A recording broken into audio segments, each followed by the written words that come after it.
Bonjour à tous, c'est Célia Colombier, donc je suis chargée de mission au réseau ISE. Bah, Bienvenue, je suis Célia, ravie. Célia, ça tourne pas. Attends, Ah, j'espère qu'on va pas rencontrer un problème. Je relance.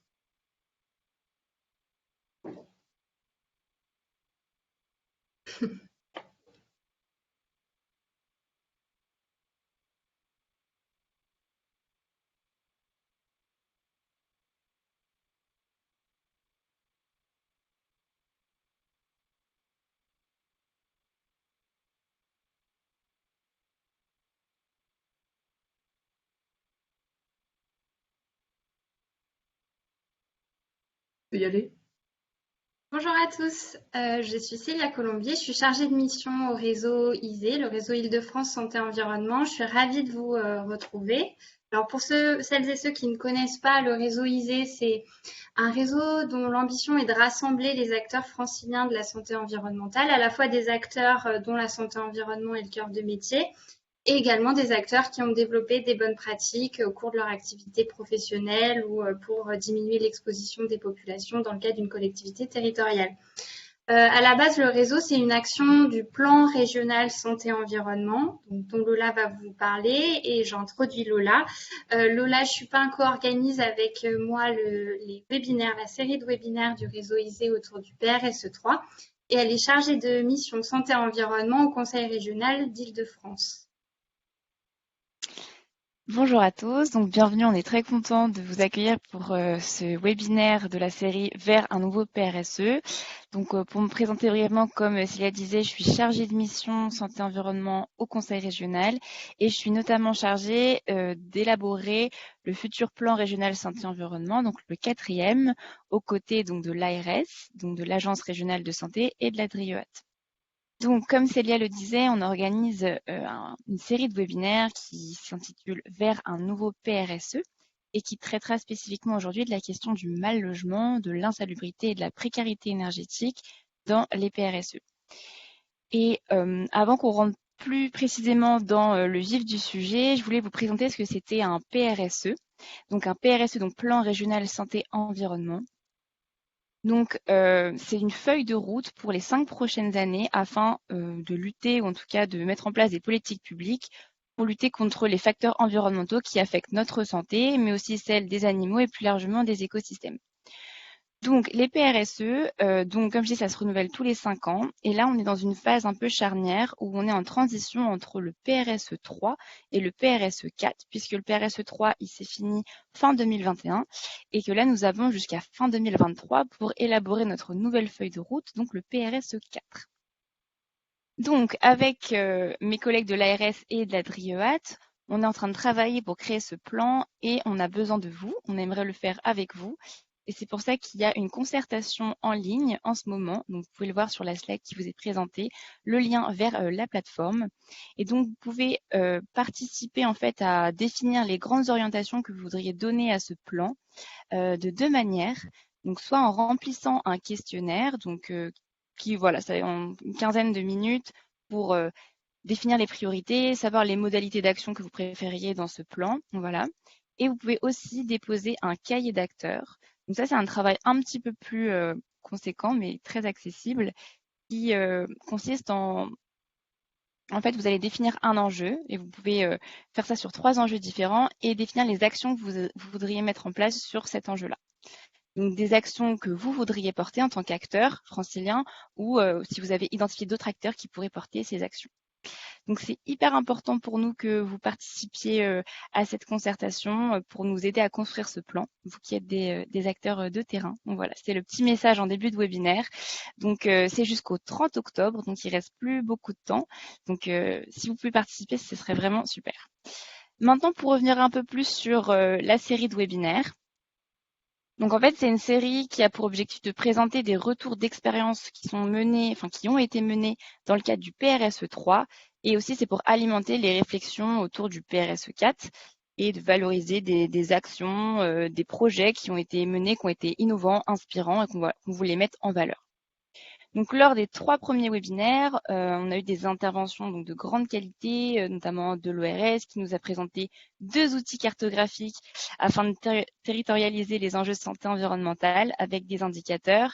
On a parlé aussi de surveillance du risque pollinique, on a parlé aussi d'appel à projets sur différentes choses, avec des collectivités territoriales qui sont venues témoigner. Donc, n'hésitez pas à aller regarder ces webinaires et Célia vous mettra dans le chat les liens vers les replays. Aujourd'hui, donc comme je disais, on va parler de mal logement. Et voilà, je laisserai Célia présenter nos 2 intervenantes aujourd'hui qui sont présentes.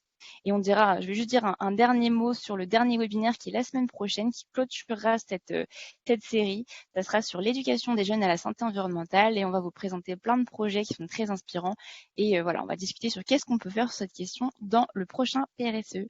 Voilà, merci à tous d'être présents. Je vous souhaite un bon webinaire et Célia, je te rends la parole. Merci beaucoup Lola. N'hésitez pas en effet à vous inscrire, c'est sur le site du réseau ISE, on vous redonnera le lien dans le chat en effet. Alors pour rentrer un petit peu plus dans le vif du sujet, je vais vous présenter très rapidement ce 4e rendez-vous. Donc aujourd'hui on parlera, comme l'a dit Lola, des conditions de logement qui est un déterminant de santé bien connu, bien étudié. Et on va faire 2 focus, l'un sur l'habitat indigne et l'autre sur la précarité énergétique. C'est d'ailleurs 2 enjeux qui sont tout à fait liés. Et on va le faire à partir du témoignage de 2 personnes qui sont engagées sur le sujet. D'abord celui de Delphine Girard, qui est directrice du département santé-environnement de la délégation départementale de l'ARS, donc en Seine-Saint-Denis, qui partagera des retours d'expérience d'action qui sont menés sur le territoire autour de l'habitat indigne. Son intervention sera suivie de celle de Corinne Chadowski, qui est directrice de l'Association pour la prévention de la pollution atmosphérique, donc connue aussi sous le nom d'APPA, et mobilisée sur la mise à l'agenda des enjeux sanitaires, entre autres d'ailleurs, pour de bien d'autres sujets, mais là aujourd'hui on va parler donc de la mise à l'agenda des enjeux sanitaires de la précarité énergétique, et donc un engagement qui est depuis de nombreuses années aussi bien de Corinne que de la part de la PPA. Alors, toutes les 2 partiront de leur expérience pour évoquer ensuite les questions à se poser pour le prochain PRSE. Le webinaire, il va se découper en 2 parties. On a une première partie de présentation, durant laquelle vous pouvez poser des questions en cliquant sur l'icône Q&A qui doit être à droite de votre écran, en bas à droite. Ces questions-là, je les relayerai aux intervenantes au cours du webinaire. Et on aura une seconde partie durant laquelle donc les auditeurs seront davantage mis à contribution via le chat. Ce sera un échange autour des perspectives pour le PRSE 4, donc échange sous la forme d'une table ronde avec les intervenantes et puis avec vos interventions via le chat. Delphine Girard, je vous laisse donc la parole pour la première présentation. Et bon webinaire et à toutes. Alors bonjour à tous, je vais tout d'abord partager mon écran pour que vous puissiez voir la présentation. Donc j'espère que ça s'affiche bien. Donc bonjour à tous, effectivement je suis Delphine Girard, je suis responsable du département santé-environnement à la délégation départementale de Seine-Saint-Denis de l'ARS Île-de-France. Et dans le cadre de ce webinaire, je vais vous présenter un petit retour d'expérience d'une action phare qu'on a conduit en Seine-Saint-Denis depuis 2019 sur le sujet de l'habitat indigne et de l'habitat insalubre plus spécifiquement, pour essayer de faire émerger en fait des situations d'insalubrité qu'on n'arrivait pas à capter jusqu'à présent. Je vais donc en première partie vous juste donner quelques propos introductifs sur le contexte de la Seine-Saint-Denis et pourquoi c'est un enjeu majeur pour nous. Je vous présenterai ensuite les actions qu'on a menées en Seine-Saint-Denis en lien avec la préfecture et avec beaucoup d'autres acteurs pour justement aller chercher ces situations d'insalubrité et faire émerger des situations qu'on n'arrivait pas à identifier jusqu'à présent. Et pour conclure, du coup, je donnerai quelques éléments de perspective issus des réflexions au sein de l'ARS sur ce qui nous paraîtrait important à faire figurer dans peut-être un futur plan régional santé-environnement 4. Alors juste en introduction pour poser le contexte de la Seine-Saint-Denis, donc sans surprise, le sujet de l'habitat insalubre est un enjeu majeur en Seine-Saint-Denis. C'est un des départements les plus concernés en France, puisqu'on décompte pas moins de 28 000 logements potentiellement indignes, qui représentent 7% du parc privé et au moins 72 000 personnes exposées à un risque pour leur santé ou leur sécurité du fait de leur logement. Cet indicateur...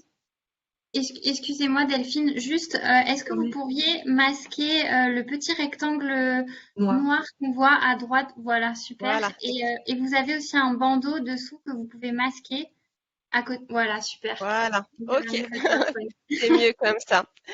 Alors du coup, oui, ce que je disais, cet indicateur du parc potentiellement indigne, c'est un indicateur qui est imparfait, puisqu'il se base sur des données de revenus fiscaux, d'âge du bâti, et on n'a pas c'est pas un indicateur exhaustif du nombre de logements indignes en Seine-Saint-Denis. Par contre, ça nous donne un bon indicateur pour avoir des tendances. En Seine-Saint-Denis, du coup, maintenant que j'ai masqué le petit rectangle noir, vous pouvez voir la carte de la Seine-Saint-Denis avec justement ce parc de logements potentiellement indignes. Schématiquement, on a trois situations en Seine-Saint-Denis. On a un parc ancien qui est très dégradé, souvent dans les communes qui sont proches de Paris, comme Saint-Denis, Aubervilliers, Pantin par exemple, où là on va avoir des immeubles anciens qui n'ont pas pu être suffisamment bien entretenus par les copropriétés et qui au fil du temps se sont dégradés et on retrouve du coup des lourdes insalubristés dans ces immeubles. La deuxième situation, ce sont les grands ensembles de copropriétés plus récentes, mais qui dysfonctionnent et qui, voilà, parfois ont été construites avec des matériaux de mauvaise qualité qui se sont rapidement dégradés. On pense notamment, voilà, aux grosses barres d'immeubles construites dans les années 60-70. Et enfin, on retrouve une situation qui est en croissance exponentielle, c'est la situation des divisions abusives de pavillons. Donc on retrouve en Seine-Saint-Denis, mais pas que en Seine-Saint-Denis, dans beaucoup d'autres départements aussi, où là, classiquement, ce sont des pavillons divisés en de nombreux locaux logements, et où on va retrouver aussi bien des locaux qu'on appelle, nous, impropres à l'habitation, c'est-à-dire des caves, des combles, des cabanons de jardin qui sont utilisés comme à des fins d'habitation, que de l'insalubrité, de l'humidité, des moisissures liées au fait que les recloisonnements créent des problèmes de circulation, de ventilation et du coup créent de l'humidité. Alors, je vais passer très rapidement dessus parce que là, tout le monde connaît, mais effectivement, le logement, on sait tous que c'est un déterminant majeur de la santé et c'est pour ça qu'on s'y intéresse beaucoup en Seine-Saint-Denis vu l'état du parc de notre logement. Et on retrouve classiquement des pathologies telles que le saturnisme qui va être lié à la présence de peinture au plomb, des intoxications au monoxyde de carbone, des maladies telles que les maladies respiratoires, infectieuses, des accidents domestiques, mais aussi, et j'y reviendrai à la fin de ma présentation, ça a un impact fort sur la santé mentale et peut provoquer du mal-être, des troubles psychiques, troubles du sommeil, etc.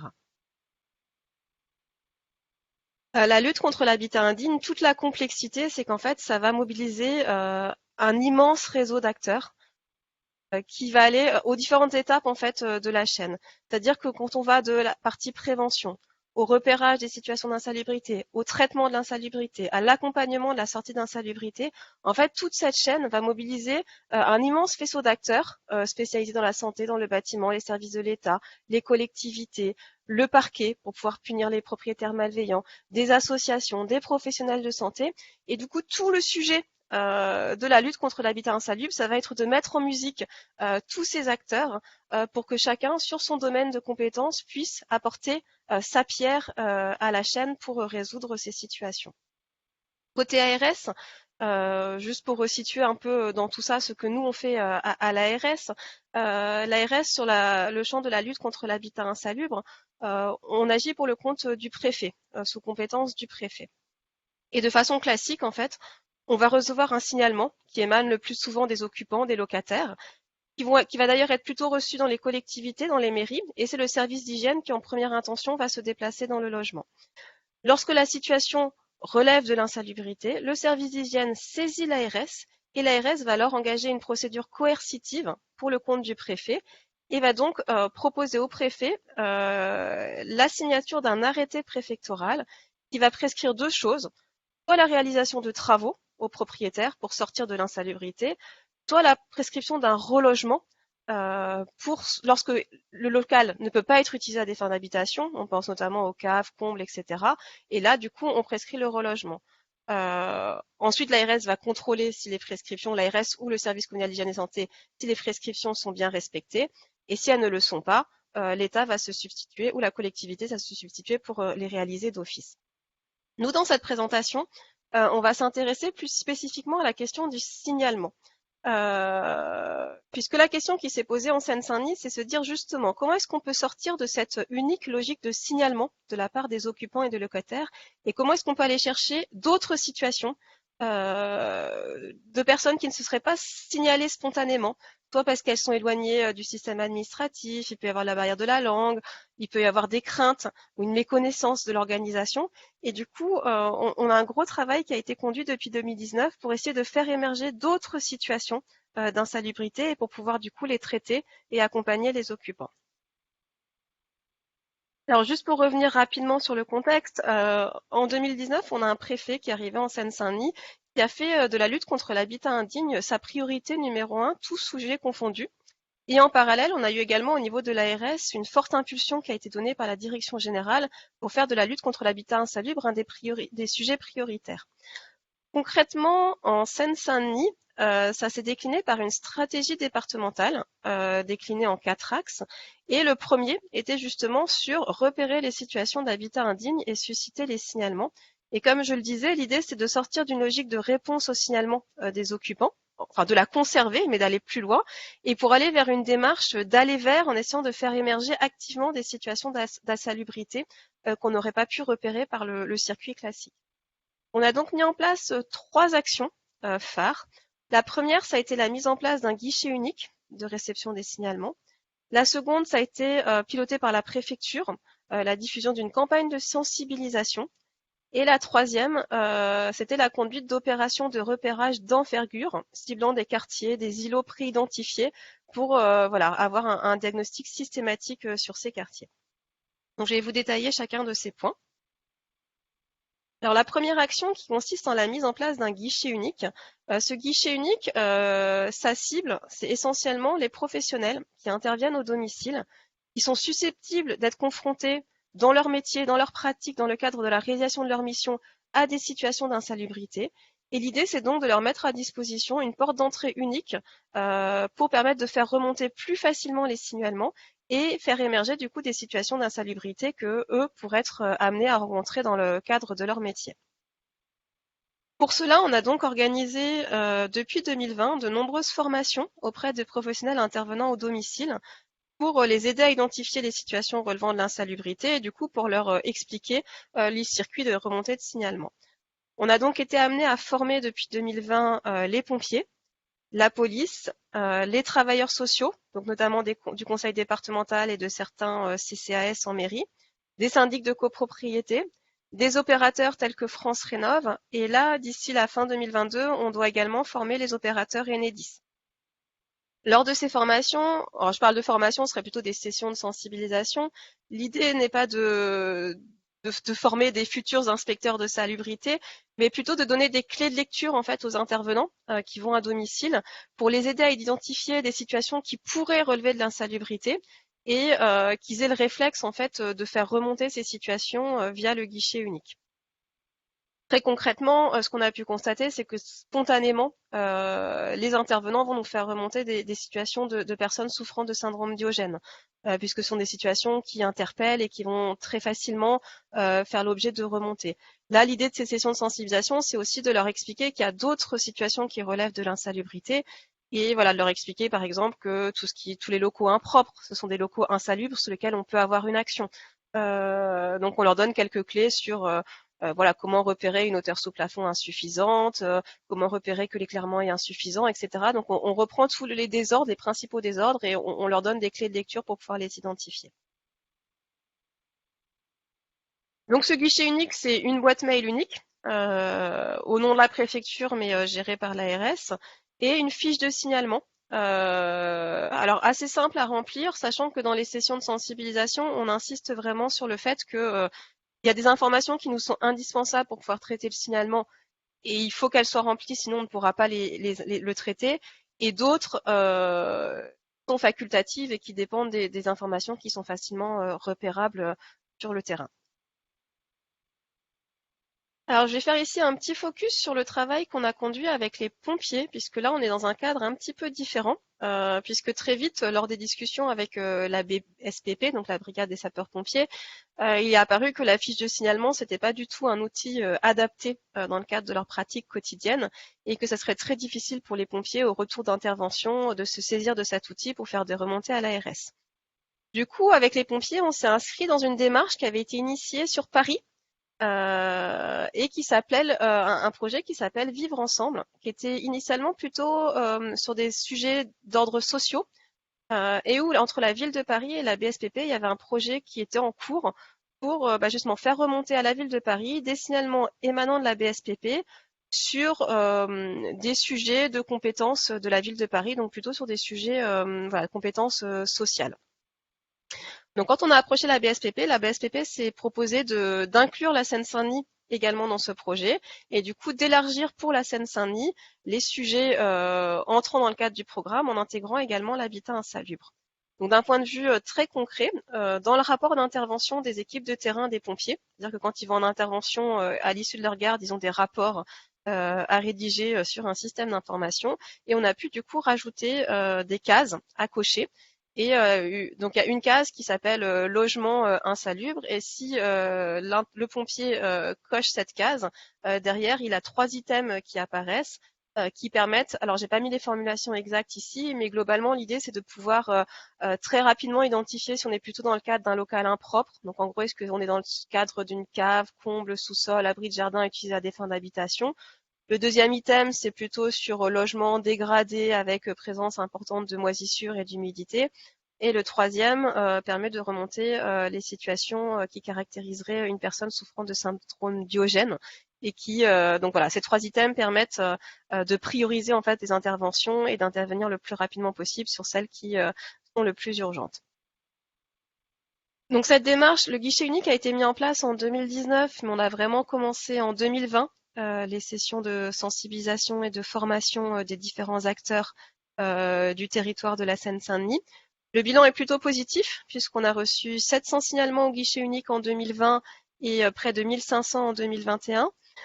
Comme petit retour d'expérience, ce que je pourrais dire, c'est que la démarche qu'on a initiée avec les pompiers est vraiment très intéressante parce que du coup, ça nous permet de faire remonter beaucoup de situations puisque pour les personnes qui vont faire ce signalement, ça leur demande un peu d'investissement. Parce qu'au final, ça figure déjà dans leur outil de travail au quotidien et on a pu rajouter des items qui nous intéressent et du coup, mensuellement, on a des extractions de ces situations. Par contre, qualitativement, ce sont parfois des signalements qui sont plus difficiles à exploiter puisqu'ils sont moins complets et qu'on peut avoir des difficultés à les exploiter sur le terrain. En revanche, la fiche de signalement qui est plus chronophage, effectivement, pour les autres acteurs, nous apporte moins de signalements, mais par contre, les signalements sont beaucoup plus complets et du coup plus faciles à utiliser par la suite. Donc voilà pour le guichet unique. La deuxième action qui a été mise en place par la préfecture cette fois, c'est une campagne de sensibilisation qui a été diffusée cette année, dont le slogan est « Ceci n'est pas un logement ». L'objectif de cette campagne de sensibilisation était d'inciter d'une part les locataires à se signaler auprès de la DIL qu'ils étaient dans un logement potentiellement insalubre, et d'inciter également les propriétaires. Alors les propriétaires qui souhaiteraient faire des travaux à contacter aussi la DIL pour récupérer l'information sur les aides qui pourraient leur être proposées. Cette campagne donc a été réalisée par la préfecture, enfin pilotée par la préfecture en lien avec les services du ministère, a été diffusée largement au niveau local.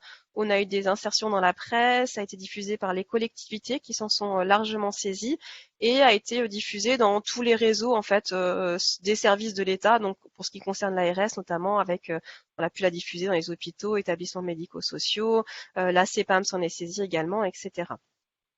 Concrètement, le bénéfice a été plutôt positif aussi puisque la DIL nous a informé avoir reçu plus de 30% d'appels sur le sujet de l'habitat insalubre suite à cette campagne et que cette tendance du nombre d'appels à la hausse perdurait dans le temps.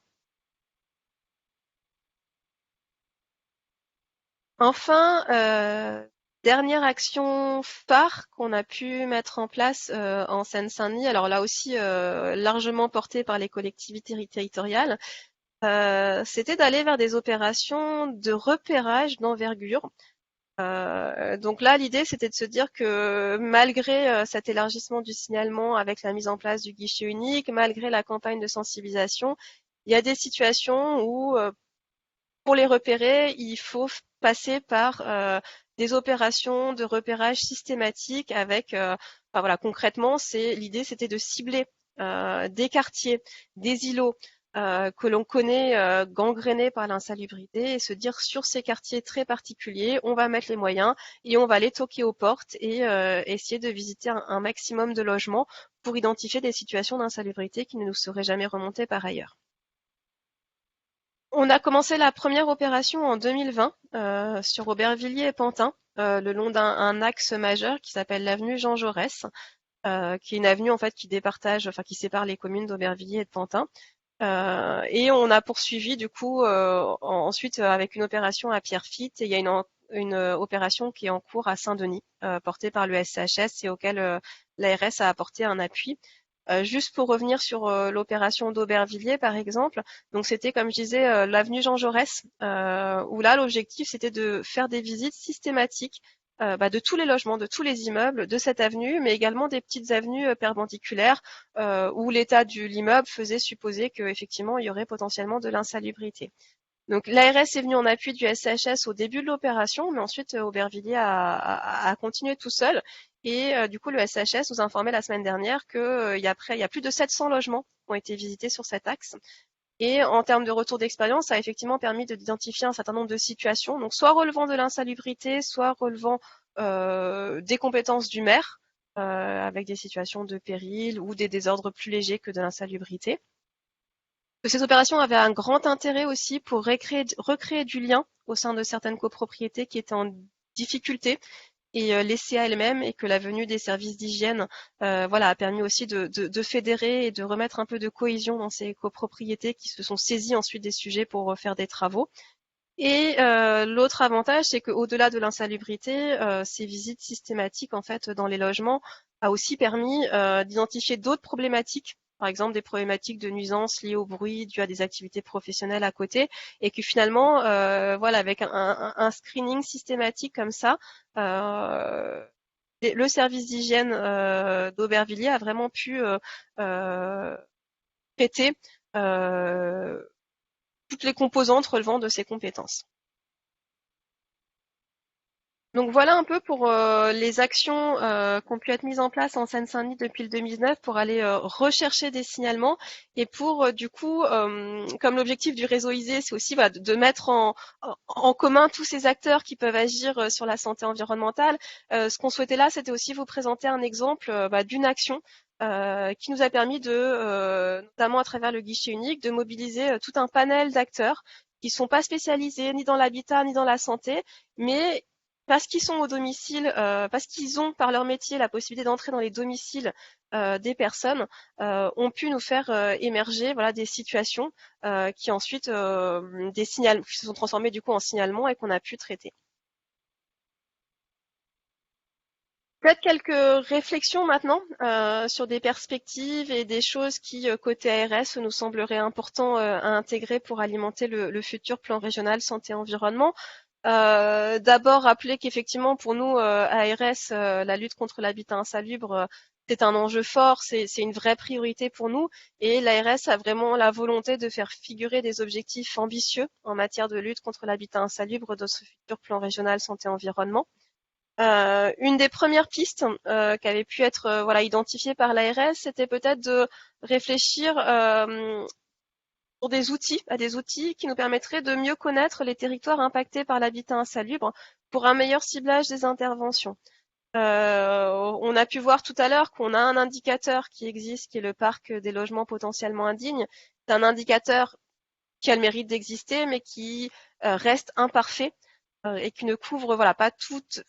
on sait qu'avec cet indicateur, on passe à travers un certain nombre de situations et que notamment toute la problématique des pavillons divisés est très mal identifiée en fait avec cet indicateur. Et du coup, l'idée serait de voir si, par exemple, on pourrait réfléchir à un outil cartographique qui nous permettrait de mieux cibler, mieux identifier les zones impactées par l'habitat insalubre avec des données sur l'état de santé des populations, des logements, etc. Pour une intervention plus ciblée. Le deuxième axe qui nous permettrait également, qui nous semblerait également intéressant d'investiguer, c'est un renforcement des actions aller vers, justement pour accompagner les populations. Là, j'ai décrit une action qu'on a portée en Seine-Saint-Denis parce qu'il y avait vraiment une hypothèse forte, un postulat fort qui avait été posé de se dire tout commence par le signalement, il faut qu'on aille chercher les situations d'insalubrité de façon plus proactive. Mais l'aller vers, il va au-delà en fait de situations de signalement.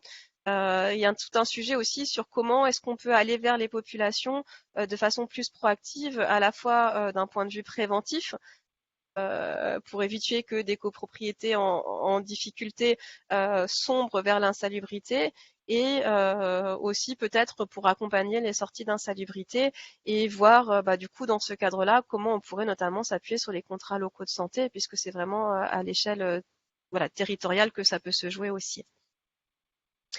Le troisième, peut-être la troisième piste de réflexion concerne la prise en charge de la santé des occupants et voir comment on peut l'améliorer, et notamment tout ce qui concerne la santé mentale. Donc j'en ai parlé là aussi au début de ma présentation. C'est un vrai sujet en fait, l'impact des conditions de logement dégradées sur la santé mentale des occupants.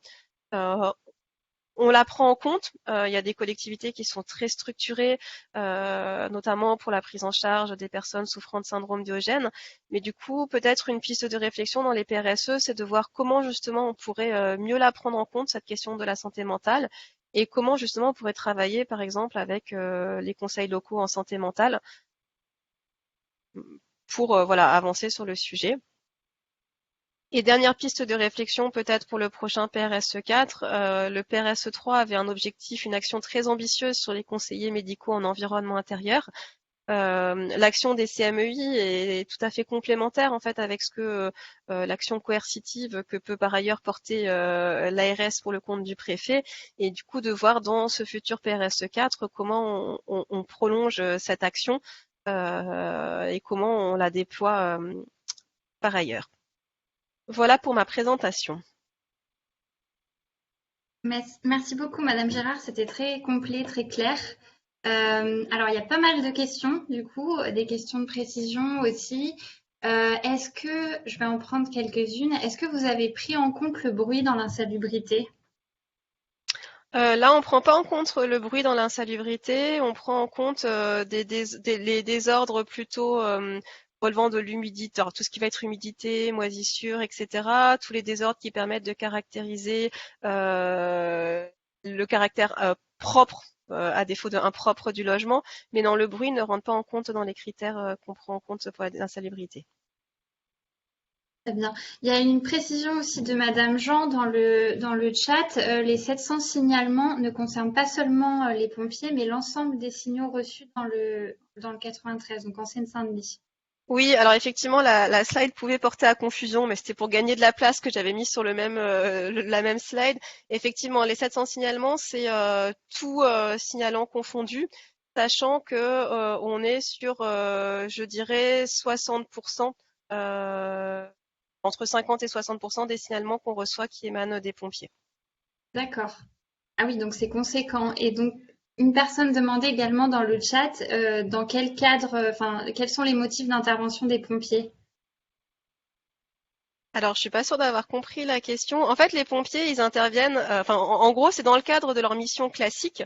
Si ils identifient une situation d'insalubrité ou qui pourrait relever de l'insalubrité dans leur logement, ils peuvent, en fait, au moment où ils rédigent leur rapport d'intervention, nous signaler que c'est un logement insalubre.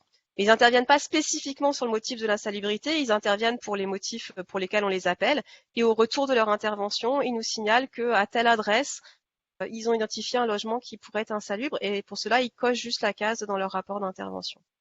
Oui, donc c'est dans le cadre d'interventions d'urgence, comme Voilà, les raisons traditionnelles pour habituel. lesquelles on appelle les pompiers. Ok, très bien. En fait, l'idée, ça a été avec les pompiers d'insérer dans leur outil de travail des items relatifs à l'habitat insalubre pour que nous, on puisse les extraire, enfin que l'état-major des pompiers puisse nous les extraire au fil de l'eau et qu'on puisse du coup récupérer ces signalements. Très bien. Alors, il y a des questions aussi sur l'opération de repérage, sur les opérations de repérage d'envergure. On a une question sur leur financement. Est-ce que elles sont financées par l'État ou la ville? Et une autre question aussi sur la réaction des riverains dans des quartiers qui sont parfois difficiles et par rapport à ce type de procédure. Oui, alors bah, les financements, y a pas de financement spécifique en fait, c'est avec base dans les services communaux d'hygiène et de santé ou les services d'hygiène et l'ARS. Euh, en fait, t'as coupé? Ouais, mais c'est bon là. C'est bon, on vous entend de Ok. nouveau. Du coup, je disais qu'il n'y avait pas de financement spécifique. En fait, c'est dans le cadre des missions habituelles en fait des services d'hygiène qu'on a pu être amené à les réaliser. Et les retours des riverains peuvent être, ça dépend des quartiers où on va. J'ai envie de dire que pour faciliter l'entrée dans le logement, il y a un gros travail qui est fait en amont. Ah, ça coupe. On vous Perdu entend.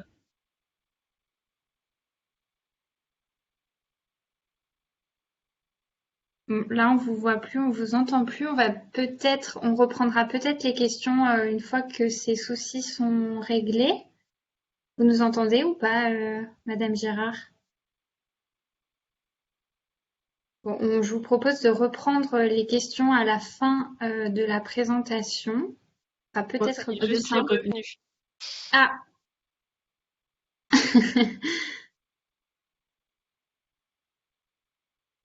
alors oui, donc du coup, on vous a perdu. Oui, je suis désolée, j'ai eu un petit problème de coupure, j'ai été déconnectée. Voilà, du coup, je disais par rapport aux riverains, alors, ça dépend des quartiers. Il y a un gros travail qui est fait en amont par les services d'hygiène pour mettre des avis de passage dans les boîtes aux lettres, pour faire de la pédagogie, pour expliquer pourquoi on intervient. Donc, de manière générale, l'accueil est plutôt positif. Après, on peut avoir effectivement difficultés sur certaines adresses. Et auquel cas on mobilise en fait la police municipale ou voire la police nationale pour nous aider en fait à sécuriser les interventions. Mais ce sont les cas vraiment très spécifiques sur des adresses voilà où on sait que le propriétaire est défavorablement connu ou si une première visite s'est pas très bien passée, on revient dans ce cas accompagné des polices en première intention de la police municipale. D'accord. Bon, on voit encore l'importance en effet, travailler avec d'autres acteurs périphériques qui peuvent améliorer les signalements et puis les interventions sur place. Je finis avec quelques questions sur la mobilisation des services. Comment est-ce que vous avez réussi à mobiliser les services? Parce que on a un témoignage d'une personne dans les Ardennes qui a voulu former et sensibiliser le service départemental d'incendie et de secours. Mais on leur a fait comprendre qu'il y avait d'autres priorités malgré la mise en place de fiches de signalement simplifiées. Donc voilà, comment est-ce que vous avez réussi? Et une autre question qui concerne également la mobilisation sur la mobilisation d'un réseau de diagnostiqueurs immobiliers. Est-ce que est-ce que vous l'avez fait? Et sinon, est-ce que ce serait pas une piste intéressante à développer? Tout à fait. Alors pour la première question, effectivement la mobilisation, en fait, la chance qu'on a eue en Seine-Saint-Denis, c'est effectivement d'avoir un portage préfectoral très fort et comme je disais, d'avoir un préfet qui a fait de la lutte contre l'habitat insalubre sa priorité absolue, tous sujets confondus. Donc en fait, la mobilisation, on l'a eu grâce à l'intervention du préfet. Parce que très concrètement, quand on est arrivé la première fois vers les services des pompiers, vers la police, etc., les premiers échos, c'était oui, mais c'est pas dans nos missions, c'est pas prioritaire pour nous. On veut pas non plus rompre le lien de confiance qu'on peut avoir avec les personnes chez qui on intervient en signalant leur situation. Donc on avait plutôt des postures assez réfractaires, première intention. Et là, effectivement, on a eu une intervention très forte du préfet qui voilà, faisait lui-même en fait les sessions de sensibilisation, introduisait les sessions de sensibilisation, faisait venir le parquet aussi, et en rappelant que c'était le sujet propriétaire et qu'il fallait que tout le monde se mobilise. Donc ça, c'est le premier sujet. Et la deuxième question, c'est effectivement le réseau des diagnostiqueurs immobiliers. On les a pas sensibilisés, mais c'est effectivement une bonne piste. Voilà, on fait brique par brique. On a commencé par la police, les pompiers, le conseil départemental, et petit à petit, on identifie d'autres intervenants. Donc là, on va travailler aussi avec Enedis. On a passé une convention avec Enedis pour travailler notamment sur ce sujet. Le réseau des diagnostiqueurs immobiliers, ça peut être aussi une piste intéressante. Il y a une dernière question de précision. Est-ce que tout le monde peut utiliser la plateforme de signalement ou est-ce qu'il faut avoir au préalable suivi la formation que vous avez mentionnée? Non, tout le monde peut l'utiliser. C'est vraiment l'idée, c'est vraiment de faciliter les signalements. C'est un mail en fait, hein, c'est juste un mail. Si la fiche de signalement est utilisée, c'est mieux parce que du coup, on est sûr d'avoir les bonnes informations. Si elle l'est pas, on peut quand même prendre en compte le signalement. L'objectif, c'est vraiment de faciliter les signalements. Je disais, en première intention, elle est destinée aux professionnels qui interviennent à domicile pour leur donner une porte d'entrée unique. Mais on reçoit aussi des signalements de particuliers parce que petit à petit, le bouche à oreille fait que cette adresse mail est connue. Et on reçoit aussi des signalements de particuliers où tout signalement voilà, est pris en compte. Merci beaucoup. Je précise dans une optique de partage d'informations aussi et d'expérience que l'ORS a réalisé un outil cartographique donc qu'on a présenté lors du premier webinaire pour avoir aussi une meilleure connaissance des situations, enfin pour avoir une meilleure connaissance des indicateurs de santé environnementale en Île-de-France. Et donc, il y a des données sur l'habitat insalubre, sur cet outil cartographique. On pourra vous envoyer le lien dans le chat. Et en effet, on pourrait aussi imaginer dans les perspectives du PRSE4, puisque vous avez dit aussi d'améliorer les données autour de l'habitat insalubre, d'utiliser cet outil pour aller un peu plus loin et mettre à disposition des données plus précises à tout le monde, accessible au grand public. Alors, je vous propose d'enchaîner sur la deuxième intervention. Donc, on a une intervention, donc, comme je l'ai dit, de Corinne Chadowski, qui est directrice de l'APPA. Donc, je rappelle, c'est l'Association pour la prévention de la pollution atmosphérique. Donc, c'est pour faire un peu la transition, l'APPA a l'habitude de travailler avec les ARS. C'est une association nationale, mais Corinne, vous allez le préciser, mais l'habitude de travailler avec les ARS et notamment en ce moment, elle a travaillé sur une campagne de sensibilisation autour des risques d'intoxication au monoxyde de carbone, donc un sujet qui n'est pas éloigné de ceux qui nous occupent aujourd'hui. Voilà pour la transition. Corinne, je vous laisse prendre la parole. Merci Célia. Est-ce que vous voyez bien mon écran? Très bien. On voit, vous savez, le bandeau en haut. Vous pouvez peut-être masquer. Voilà, super. Voilà, est-ce que c'est bon? Parfait, merci beaucoup. Donc merci au réseau ISE et au conseil régional de m'avoir invité à parler de ce sujet qui me tient à cœur et ce depuis de nombreuses années. Vous le verrez au travers de mon témoignage. Ce sont les enjeux sanitaires donc de la précarité énergétique. Alors, juste deux mots effectivement pour démarrer sur l'APPA, qui, comme tu l'as dit Célia, est une asso scientifique nationale qui existe depuis plus de 60 ans maintenant, qui s'est intéressée aux questions donc, de qualité de l'air extérieur, mais aussi très rapidement de qualité de l'air intérieur, avec un objectif déjà d'amélioration des connaissances, puis de transfert des informations vers les différents acteurs, que ce soit les collectivités, les professionnels de santé, les professionnels du logement ou de l'urbanisme, et puis bien sûr le grand public, de manière à pouvoir informer, sensibiliser et permettre à chacun d'adapter les bonnes pratiques, les bons gestes pour diminuer sa propre exposition et diminuer plus largement la pollution atmosphérique. Donc elle s'appuie sur un réseau national de bénévoles au travers un conseil d'administration, des comités régionaux et un conseil scientifique, dont certains membres d'ailleurs sont présents parmi les participants et que je salue, et une équipe d'une trentaine de salariés basés dans les comités régionaux ou antennes de la PPA, dont le comité régional d'Île-de-France, qui est donc membre du réseau ISE.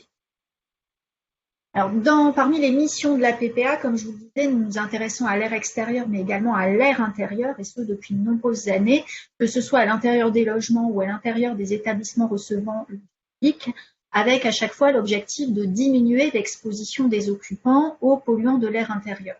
Et ça, nous allons le faire à travers différents types d'informations, notamment la montée en compétence des professionnels et de ce que j'appellerais de manière beaucoup plus large les acteurs relais, c'est-à-dire toutes les personnes qui sont susceptibles d'être en contact avec les habitants, avec les occupants des ERP, donc de pouvoir améliorer leurs propres pratiques ou être eux-mêmes relais d'information vers ces occupants. Depuis de nombreuses années également, nous développons une activité dont a parlé Madame Girard tout à l'heure dans son intervention, qui porte 2 noms en France, puisqu'il y a 2 diplômes, les conseillers habitat santé CHS ou conseillers médicaux en environnement intérieur CMEI. Donc, juste 2 petits mots pour ceux qui ne connaîtraient pas cette activité. Il s'agit de professionnels qui interviennent sur prescription médicale pour des pathologies de type respiratoire ou allergique, pour pouvoir établir un diagnostic et avoir un œil objectif sur la situation de l'habitat, apporter des conseils ciblés aux occupants en fonction de leur pathologie, de leur situation familiale et des problématiques rencontrées dans le logement, et établir à la suite de cette intervention un rapport à destination du prescripteur, du médecin prescripteur et du patient ou de la patiente ou des parents, de manière à pouvoir rappeler les principaux conseils qui ont été donnés.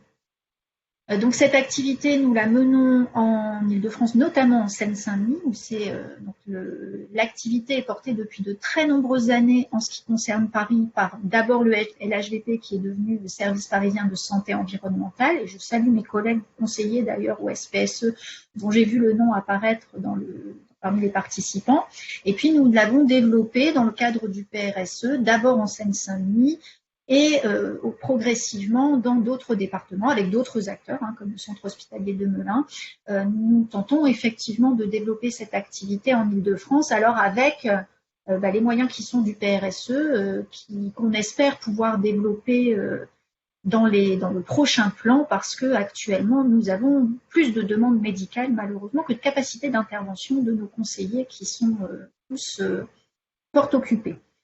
Donc, outre cette activité de CHS-CMEI, nous allons pour les conseillers qui interviennent à domicile, pour les actions que nous menons type ateliers, conférences, nous-mêmes ou grâce à des acteurs relais qui se mobilisent à nos côtés, nous allons développer différents supports de sensibilisation, comme un site dédié entièrement aux intoxications au monoxyde de carbone dans la région Hauts-de-France, qui sert de support à une campagne régionale d'information, ou des affiches dédiées à des problématiques dont on parlera tout à l'heure, comme l'usage des bras zéro qui a été créé, là pour le coup, en Seine-Saint-Denis. Donc si j'en reviens au thème du jour qui est la précarité énergétique et surtout les enjeux sanitaires de la précarité énergétique. Déjà, bien rappeler ce dont nous parlons. Au tout départ, dans cette notion de précarité énergétique, on entendait une notion de revenu.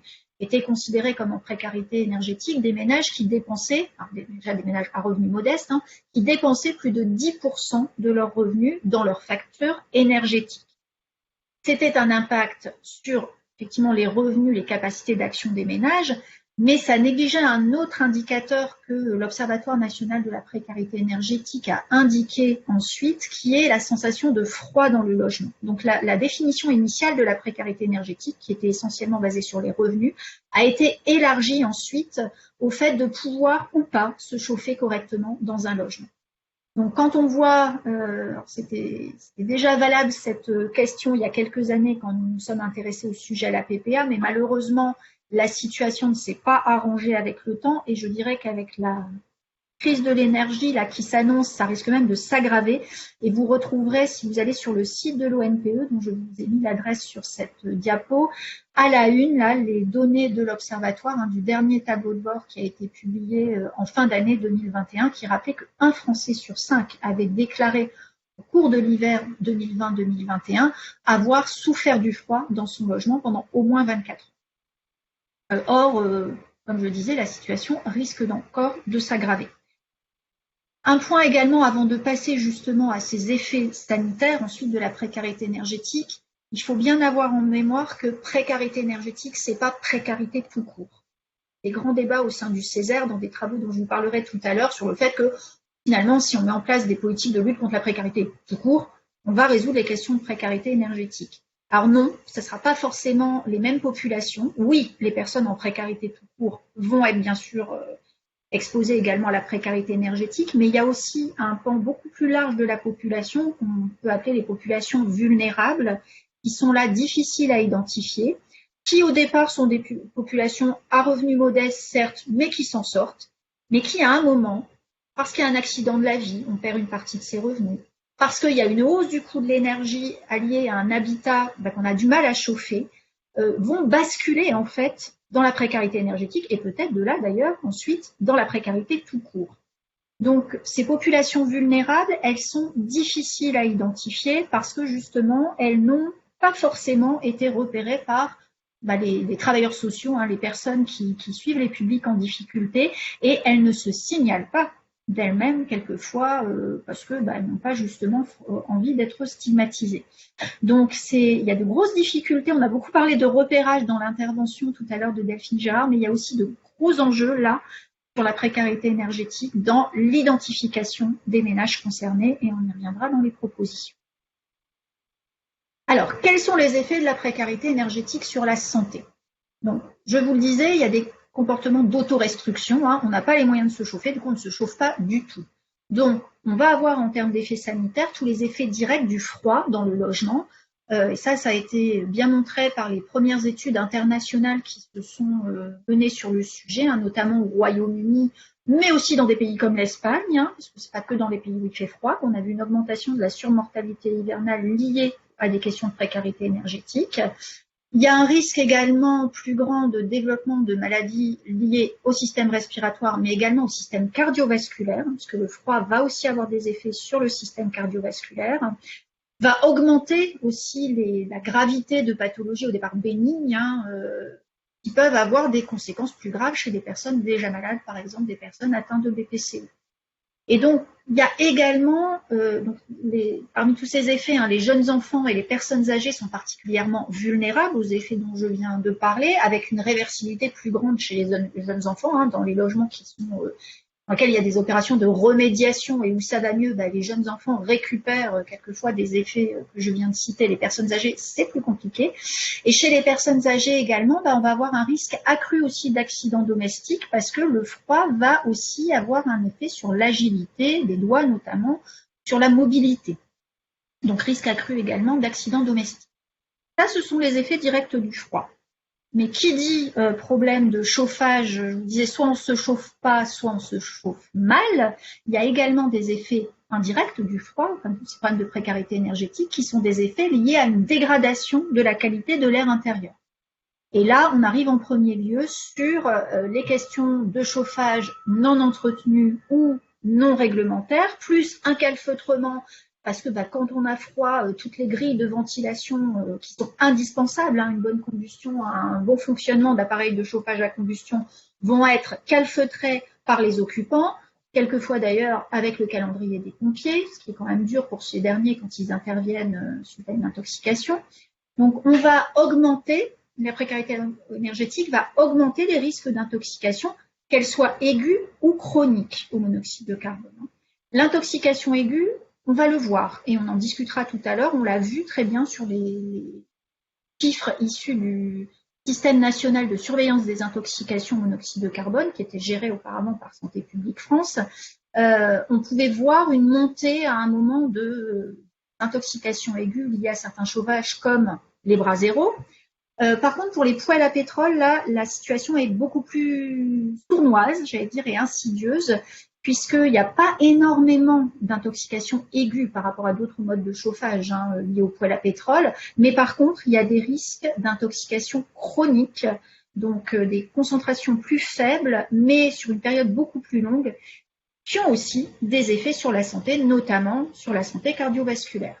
Et puis, qui dit poêle à pétrole dit monoxyde de carbone, mais dit également humidité importante, émission d'autres polluants potentiellement irritants respiratoires, et j'y reviendrai dans la suite de l'intervention en vous présentant quelques expériences de la PPA. On parlait de calfeutrement, eh bien le calfeutrement, ça va, alors on pourrait dire le confinement même, mais ça a pris d'autres connotations depuis un peu plus de 2 ans, On se confine dans son logement, on bouge tous les systèmes d'aération, de ventilation, on aère plus suffisamment, on va augmenter l'humidité, augmenter le risque de prolifération des moisissures qui peuvent avoir des effets irritantes ou allergisantes. On va avoir également une mauvaise évacuation des autres polluants qu'on produit de par nos activités quotidiennes et là qui ont des effets divers et variés, qui vont de la simple gêne olfactive à des effets plus sérieux. Et puis, j'insiste aussi, comme Delphine Gérard l'a fait, parce que c'est valable pour l'habitat dégradé de manière générale, pas seulement la précarité énergétique, mais on l'a bien vu, habitat dégradé, habitat indigne, insalubre, il y a des effets importants sur la santé mentale. Quand on a un logement qui se retrouve envahi par les moisissures, on a un peu honte, même quand on n'est pas en cause, et on n'a pas forcément envie d'y inviter ses voisins ou ses amis ou ses proches. De même, quand on a un logement où il fait froid, on ne va pas forcément inviter là des amis, que ce soit des adultes ou des enfants d'ailleurs, ou des adolescents, qui du coup se coupent un peu des autres, n'osent pas forcément inviter effectivement des personnes chez elles. Donc il y a un problème de rupture du lien social, là, de repli sur soi lié à la précarité énergétique, plus largement, je le disais, à l'habitat dégradé. Pour certaines familles aussi, on a tendance à ne chauffer que certaines pièces. Donc, toute la famille va se replier dans quelques pièces chauffées. Alors là, ça a un effet, dans les autres effets de la précarité énergétique, de la promiscuité, plutôt, j'ai noté l'augmentation du risque infectieux. Et après une période Covid, on voit bien que on nous disait, en cas de cas dans la famille, surtout veiller à bien isoler la personne pour éviter que la famille soit contaminée par la Covid. Quand on n'a qu'une pièce chauffée, on va avoir du mal effectivement à dire aux malades d'aller s'isoler dans une chambre qui, elle, ne l'est pas. Ça a également un effet important sur la santé mentale, et là, des études ont montré que les adolescents étaient particulièrement sensibles à ces effets-là, parce que quand on est adolescent, on a besoin justement de pouvoir s'isoler du reste de la famille, être tranquille. Tout parent d'adolescents sait que leur chambre, c'est quelquefois la grotte dans laquelle il ne faut pas essayer de les faire sortir. Et les adolescents qui ne peuvent pas justement s'isoler parce que froide, qu'il faut que tout le monde repile sur une pièce, vont être particulièrement touchés par des problèmes de santé mentale. Et puis dans les autres effets, outre l'augmentation du risque infectieux, on peut mentionner aussi l'arbitrage, là c'est lié aux problèmes économiques, avec d'autres dépenses type alimentation, dépenses de soins, de santé et autres. Donc la PPA, comment s'est-elle intéressée à la précarité énergétique et à ses effets sur la santé? Vous ne serez pas surpris au vu de l'activité que je vous ai décrite d'apprendre que nous sommes intéressés d'abord par l'intermédiaire justement de l'exposition à certains polluants et notamment le monoxyde de carbone. Donc ça n'est pas neuf, ça date, puisque la première étude qui nous a confrontés à ces situations-là date d'il y a 20 ans. Alors c'est pas 2022, toutes mes excuses, c'est 2001-2002, mais l'étude reste finalement d'actualité. Nous avions équipé, donc à l'époque de l'étude Sentinelle de l'air, 30 volontaires dans 4 métropoles France, donc à Lille, à Dunkerque, à Grenoble et à Marseille. Nous les avions équipés de capteurs passifs pour mesurer leur exposition aux oxydes d'azote et au BTEX. Et dans le Nord, on y avait ajouté des capteurs de monoxyde de carbone pour pouvoir relever leur exposition individuelle au CO. Et il y avait les mêmes capteurs qui étaient posés à l'intérieur de l'habitat. Dans le graphe que je vous présente en dessous, vous avez l'exposition au CO d'une sentinelle pendant la période hivernale, puisque nous avions fait les mesures, une campagne été, une campagne hiver. Dans la majorité des profils d'exposition au CO, le détecteur qui était sensible à l'échelle du ppm mesurait plutôt des petits pics quand les personnes étaient par exemple dans leur voiture en plein embouteillage ou étaient soumis au tabagisme passif dans un restaurant. C'était l'époque de la loi Evin, on fumait encore dans les restaurants. Donc il y avait plutôt des pics au moment où la personne était exposée au CO. Et puis là, vous avez un profil tout à fait typique qu'on a repéré chez quelques-unes de nos sentinelles, où là, ce ne sont pas les pics que j'ai dû interpréter, mais plutôt les creux, c'est-à-dire les moments où la personne sortait de chez elle. Donc vous les voyez ici, Elle était sortie, alors elle sortait un petit peu, puis elle rentrait tout de suite, où elle n'était pas très loin là de la maison, où là elle était clairement par contre sortie de chez elle pendant quelques temps. Et les pics que vous voyez là, ils sont assez révélateurs de la présence d'un poêle à pétrole à l'intérieur du logement. Donc là, c'est la mesure individuelle, hein, c'est-à-dire que c'est la personne portait le capteur sur elle, mais il y avait un capteur effectivement posé dans la pièce où là, les concentrations étaient encore plus importantes. Donc cette personne, hein, si on regarde les concentrations en ppm, il faut savoir que quand on dépasse une moyenne de 10 ppm sur 8 heures, une moyenne glissante de 10 ppm sur 8 heures qui est ici, on est considéré comme en intoxication chronique. Donc là, il y a une partie du temps où cette personne subissait une potentielle intoxication chronique au monoxyde de carbone liée à son chauffage. Alors, qu'est-ce que c'est un poêle à pétrole? Pour mémoire, hein, ce sont des chauffages mobiles sans évacuation extérieure qui sont théoriquement utilisés pour de l'appoint, c'est-à-dire qu'on n'est pas supposé les utiliser plus de 2 heures par jour, dans l'idéal. Ils ne coûtent pas cher, ils permettent... Alors, j'allais dire que le pétrole qu'on met à l'intérieur coûte aussi de plus en plus cher hein, par rapport à la période de 2001-2002, mais par contre, ils permettent surtout une gestion du combustible au plus près des moyens financiers des habitants. C'est-à-dire que la facture d'énergie, quand elle vous arrive à un moment et vous ne pouvez pas la payer, vous êtes coincé. Avec le poêle à pétrole, en fait, quand on a les moyens, on achète du combustible et quand on ne peut plus, on n'en achète plus, on ne se chauffe plus. Donc, ça séduisait certaines personnes, effectivement, certaines populations, parce que ça leur permettait une gestion de leur combustible et du chauffage au plus près de leurs moyens. Ils étaient souvent mis en cause à l'époque par les travailleurs sociaux, surtout, je le disais tout à l'heure, hein, pour des problématiques d'humidité dans le logement.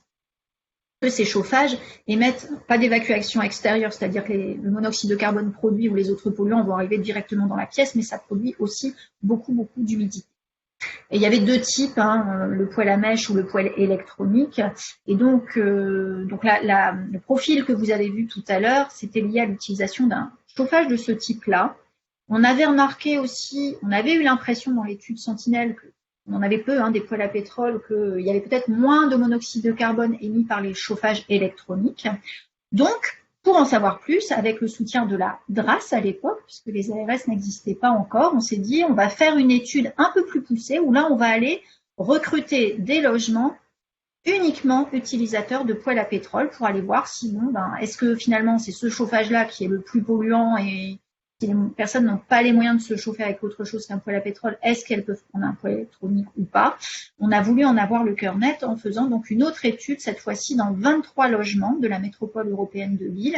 Alors 23 logements, mais 32 poêles à pétrole quand même, puisque les personnes n'en ont pas forcément qu'un de chauffage au pétrole. Et donc dans l'étude en question réalisée en 2003, 3 logements sur les 23 dépassaient effectivement les recommandations de l'OMS en termes de concentration, hein, donc dépassaient ces fameux 10 ppm sur 8 heures de monoxyde de carbone. On a remarqué également, dans le cadre d'un questionnaire sur les pratiques des occupants et sur leur connaissance des risques, que le temps d'utilisation dépassait très largement les 2 heures par jour dont je vous parlais tout à l'heure. C'est-à-dire que quand on parle de chauffage d'appoint, on pense généralement à une notion de temps, de durée d'utilisation, alors que pour les utilisateurs, on voit que c'est plutôt une notion de mobilité d'une pièce à une autre. C'est pas leur chauffage principal, ils le bougent d'une pièce à une autre, il n'est pas accroché à un mur, mais en fait, 70% l'utilisaient plus de 6 heures par jour, et vous voyez là, la proportion, je dis plus de 6 heures, mais en fait, pour 30% de l'échantillon, c'était même plus de 12 heures par jour, voire on est allé jusque 23 heures sur 24. Et on avait fait des mesures pendant une semaine. Le poêle à pétrole, il était installé, enfin les poêles à pétrole, quelquefois d'ailleurs, étaient installés pour plus de la moitié dans des pièces sans ventilation. Donc sans ventilation, sans possibilité effectivement aux polluants de s'évacuer, et avec donc un mauvais apport d'air neuf. Et puis on se rendait compte aussi qu'il y avait une méconnaissance importante des risques d'intoxication par les usagers de ces chauffages. Et même quand on leur rendait les résultats, qu'on leur montrait qu'ils étaient en intoxication chronique, c'était lié à leur chauffage, il fallait peut-être le changer. Ok, on prend connaissance des risques, mais quand on posait la question, est-ce que vous êtes prêt à changer de chauffage? La réponse était bien souvent, non, j'ai pas les moyens de faire autrement. Je veux bien l'utiliser moins, je veux bien aérer plus, voilà, mais j'aurais du mal à me passer complètement de ce chauffage. On avait étudié là le monoxyde de carbone, on a aussi sollicité l'Université de Lille et le labo PC2A par la suite pour étudier les autres polluants. Savoir, vous voyez dans la littérature qu'il pouvait y avoir d'autres polluants, et dans l'étude Sentinelle, on avait vu aussi, avec un poêle électronique, je vous disais peut-être un peu moins de monoxyde de carbone, mais par contre une grande exposition aux oxydes d'azote, oxydes d'azote qui peuvent être des irritants respiratoires. Et donc, pour en avoir le cœur net, on a sollicité l'Université de Lille. Et dans le cadre de la thèse de Marion Carteret, qu'elle a soutenue en 2012, on a repéré, alors je ne vous donnerai pas un résumé de la thèse parce que je dépasserai le temps imparti, mais on a repéré effectivement que les surémissions de monoxyde de carbone ou d'oxyde d'azote et de COV avaient souvent lieu à l'allumage au démarrage, qu'il y avait des concentrations importantes de NO2 qui étaient émises également par ces appareils et notamment par les poêles électroniques pour le coup, qui était NO2 qui est un irritant respiratoire. Il y avait quelques données, c'était essentiellement les polluants gazeux qui étaient mesurés, mais il y avait quelques données préliminaires, quelques tests qui avaient été faits sur les particules fines et on voyait une exposition, une émission non négligeable de particules fines et ultra fines par ces appareils. Donc particules qui sont aussi, je le rappelle, qui ont aussi des effets sur la santé respiratoire et sur la santé cardiovasculaire.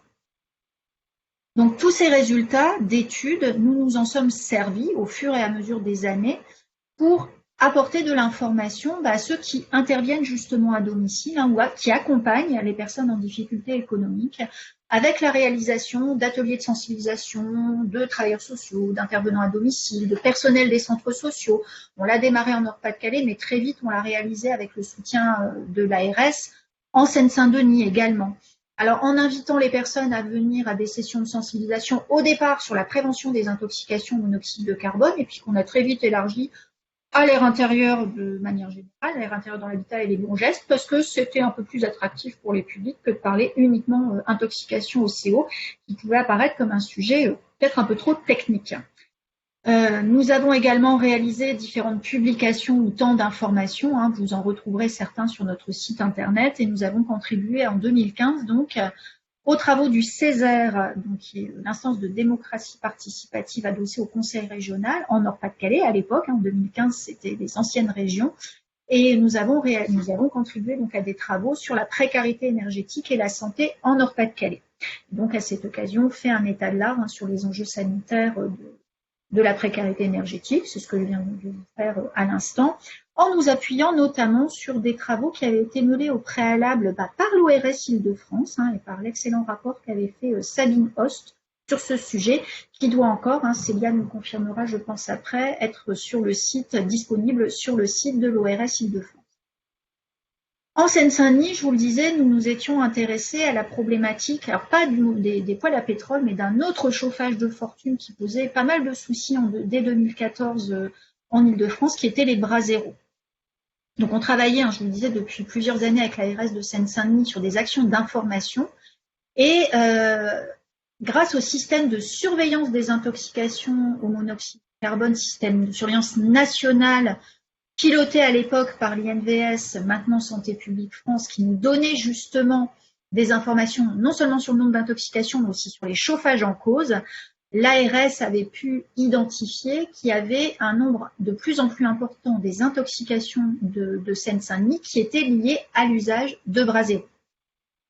Et donc, nous avons décidé avec eux de développer une action d'information spécifique sur ce sujet. La première étape, ça a été déjà de mieux connaître les causes et les publics touchés. Donc, explorer avec l'INVS, je salue Agnès Verrier qui est présente parmi les participants, qui pilotait ce dispositif de surveillance à l'époque, qui nous a révélé, avec également, en recroisant les infos, avec le laboratoire de préfecture de police de Paris, les services de l'ARS, qui avaient deux grands types d'intoxication liées au bras zéro, les usages culturels d'une part, et puis les situations de précarité énergétique.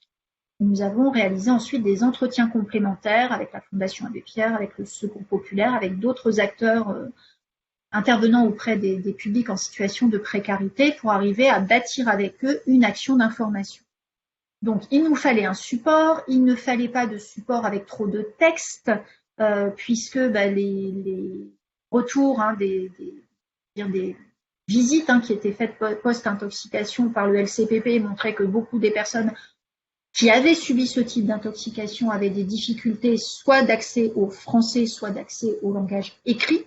Et donc, nous nous sommes lancés dans la conception. Alors, pour la première fois à la PPA, ça a été notre première expérience dans le domaine, d'une affiche sans texte. L'idée était d'alerter sur les risques. D'habitude, nous intervenons à la PPA sur des actions de communication dans des actions de promotion de la santé, on insiste plutôt sur les bons gestes et risques. Là, par contre, le groupe de travail a décidé qu'il fallait justement plutôt insister sur les risques, pour le coup, et avec un récit qui décrivait l'intoxication, mais sans texte. Cette première version, alors ça avait vocation à être une affiche pour centres sociaux, lieux fréquentés par certains publics, mais aussi de servir de support, on le verra juste après pour les ateliers. Cette première version de l'affiche, elle a été testée à la fois par des professionnels, secteur logement, secteur social, et testée avec des habitants en Seine-Saint-Denis, grâce à des acteurs relais qui développaient des ateliers sociolinguistiques, qui nous ont ouvert leurs portes pour nous permettre de tester cet outil avec des personnes ne maîtrisant pas l'écrit. On a remanié l'outil suite à cette intervention et elle a été diffusée par l'ARS. Elle est toujours disponible d'ailleurs sur le site de l'ARS Île-de-France, dans les pages dédiées au monoxyde de carbone. Et elle peut être utilisée par les acteurs locaux, par les CMEI de la PPA quand ils mènent des actions de sensibilisation en Seine-Saint-Denis, entre autres.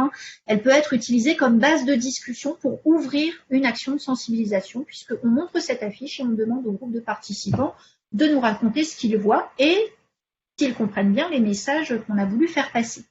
Alors cette affiche qui a été créée donc en 2014, elle va être prochainement, très très prochainement, relookée dans le cadre de la campagne de prévention des intoxications au CO en Île-de-France, puisque on a bien repéré effectivement que ces questions de précarité énergétique risquaient de s'aggraver et donc aux côtés de l'ARS Île-de-France, nous allons lancer très prochainement là, une campagne de prévention. Et ces outils donc, vont être remis en avant et redistribués, notamment par voie numérique, auprès des acteurs locaux. Donc voilà pour ce qui est des actions qui ont déjà été menées. Dans la suite de ces informations, Célia effectivement et Madame Chupin m'ont demandé de donner quelques pistes d'action pour le PRSE. Alors j'en avais plusieurs et finalement, plutôt que mettre mes propres idées, je me suis dit que toutes celles que j'avais finalement recoupées les préconisations d'un atelier qui a eu lieu il y a quelques mois, fin 2021, à Lille, a eu lieu un colloque de l'Observatoire national de la précarité énergétique dont je vous parlais tout à l'heure et qui avait consacré, comme à chaque colloque, un de ces ateliers aux questions de santé. Et donc, quelles étaient justement les préconisations? Donc là, ce ne sont pas que les miennes, ce sont aussi les préconisations collectives issues de cet atelier. C'est que la santé pourrait être ou même devrait être un levier d'accélération de la lutte contre la précarité énergétique. Lors de l'atelier, Madame Houtet-Dubois, qui est donc chercheure, nous a montré au travers d'une étude qu'elle avait réalisée que les enjeux sanitaires liés à la précarité énergétique restaient mal connus des acteurs locaux et notamment des décideurs, des collectivités en charge de ces questions de précarité énergétique. Donc la santé pourrait être un levier, encore faudrait-il qu'il y ait beaucoup plus d'actions d'information sur ces enjeux sanitaires, avec un double objectif. D'abord, les faire connaître pour que chacun y soit attentif, et puis éviter ensuite les effets contre-productifs. Parce que, je vous le disais, certains des effets sont liés à la qualité de l'air intérieur, notamment le calfeutrement, sont liés au fait qu'on a du froid dans le logement, mais si on isole massivement les logements en oubliant au cours des rénovations de mettre en place une ventilation correcte, on risque en termes de santé de faire pire que mieux et d'avoir des logements certes qui seront mieux isolés, mais qui se transformeront en petites cocottes minutes dans lesquelles l'humidité va macérer, les moisissures vont se développer et où finalement on n'aura pas beaucoup gagné en termes sanitaires. On aura d'autres problématiques qui vont surgir. Donc, il est important de sensibiliser les différents acteurs aux conséquences sanitaires de la précarité énergétique. Alors, lors de l'atelier, on a beaucoup débattu sur les études, assez d'études, pas assez d'études. Il y a peu d'études encore sur les conséquences sanitaires de la précarité énergétique. Celles qui existent sont certainement pas assez connues, donc c'est important de les rappeler. Mais on en sait quand même suffisamment pour agir, donc il ne faut pas faire preuve de mauvaise foi non plus. Voilà, les conséquences sanitaires de l'habitat dégradé de manière générale, elles sont réelles et il serait peut-être important effectivement qu'on décloisonne un petit peu toutes les politiques là et qu'on prenne un peu plus en compte ces questions d'habitat dans les politiques de santé et surtout de santé dans les politiques d'habitat. Donc on en arrive à la deuxième préconisation de l'atelier, hein, qui était de favoriser le travail décloisonné et d'encourager les collaborations. On l'a vu au travers des exemples donnés par Madame Girard, c'est important de faire travailler les différents acteurs en commun. Alors c'est important aussi que ça se soit inscrit au niveau des politiques qui guident ces différents acteurs. Donc on ne peut qu'encourager le PRSE justement à inclure ces problématiques justement au sein du PRSE, mais d'aller aussi à la rencontre des acteurs portant les autres politiques. Notamment au niveau du conseil régional, hein, il y a le schéma régional climat, air, énergie, dans lequel on peut parler d'air, on peut parler d'air intérieur, on peut parler de lutte contre la précarité énergétique, comment on articule ces politiques, déjà à l'échelle régionale, et ensuite effectivement à l'échelle locale, puisque Madame Girard a parlé des contrats locaux de santé, mais il existe aussi sur les territoires les plans climat, air, énergie territoriaux, comment on arrive. Il y a peut-être d'autres actions hein, de lutte contre la précarité énergétique, c'est pas forcément dans les PCAET d'ailleurs. Comment on arrive à articuler justement ces différentes politiques entre elles, parce que encore trop souvent, malheureusement, c'est alors pas par manque de bonne volonté, mais je pense parce qu'on est cloisonné en France et que chacun est dans le guidon, donc essaye d'avancer aussi vite qu'il peut avec les moyens qu'il a, et quelquefois on oublie un peu de regarder ce que font les voisins. Donc, travailler effectivement de manière décloisonnée, encourager les collaborations, c'est très important. Les acteurs, effectivement, on parlait d'acteurs du domaine de la santé ou de la prévention santé, hein, comme les CMEI, vont intervenir sur motif sanitaire, sur prescription médicale dans un logement. Au travers de ces visites, il est important, ils vont repérer des situations, précarité énergétique, mais aussi habitat dégradé, et donc les conseillers ont à cœur ensuite de pouvoir passer le relais à d'autres opérateurs sur le terrain. Sauf que ces opérateurs, selon les territoires, ce ne sont pas toujours les mêmes. C'est quelquefois difficile pour les conseillers d'identifier qui est le bon interlocuteur. Et puis, quand on fait les évaluations des visites 6 mois, 1 an plus tard, les habitants nous disent un peu, vous êtes bien gentils, mais moi, vous m'avez dit qu'il fallait faire des travaux, vous m'avez orienté vers peut-être des dispositifs, mais 1 an plus tard, rien n'a bougé. Donc, dans ces cas-là, quand on évalue l'action des conseillers, c'est toujours un peu rageant de se dire que les préconisations ou conseils qui ont pu être donnés par les CMUI, CHS n'ont pas pu être suivis, faute de moyens, justement, dans les opérations de réhabilitation de l'habitat. Et puis, 2 autres points aussi, on parlait d'investissement, d'investissement dans les opérations d'isolation. Une isolation bien faite, en prenant bien en compte aussi les questions de ventilation, ça a un coût. Et quelquefois, on peut se dire, on peut être tenté de massifier, d'aller un peu plus vite en baissant un peu les coûts. Alors que quand on va travailler sur les enjeux sanitaires, ça coûte cher.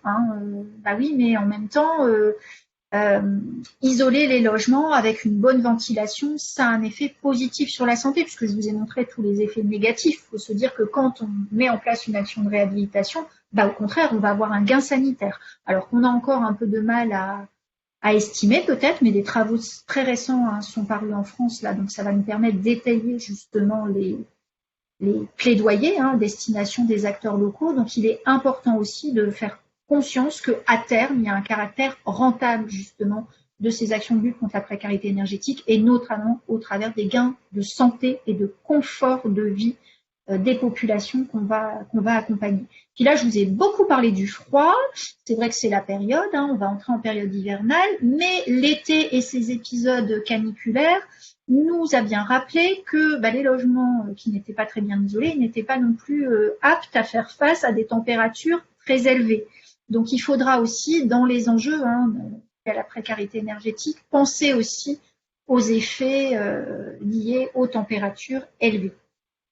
Voilà, j'espère n'avoir pas été trop longue. Je vais arrêter le partage pour pouvoir répondre à vos questions. Merci beaucoup.